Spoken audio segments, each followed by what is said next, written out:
ايه ده؟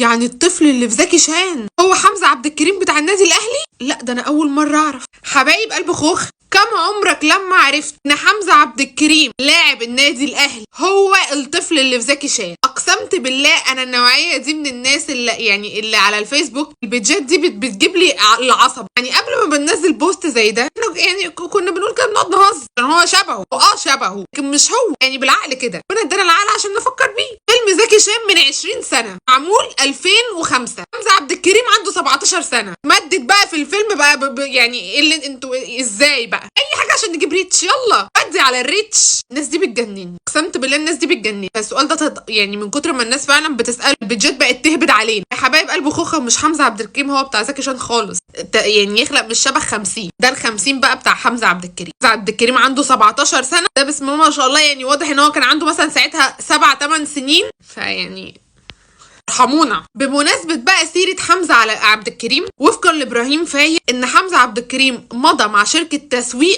شركة التسويق دي كبيرة، وجاله فترة معايشة مفاجأة بقى. جاله فترة معايشة فين؟ برشلونة، والله مع فريق برشلونة، ده وفقا لابراهيم فايق. والله هو الخبر تحفة. نتمنى لحمزة عبد الكريم التوفيق، ان هو فعلا لاعب موهوب. عندنا شباب في النادي الاهلي بسم الله ما شاء الله عليهم زي محمد عبد الله كده برضو، ربنا يا رب يشفيه ويعافيه. الواحد فرحان لحمزة عبد الكريم بتاع زكي شان. ارحموني.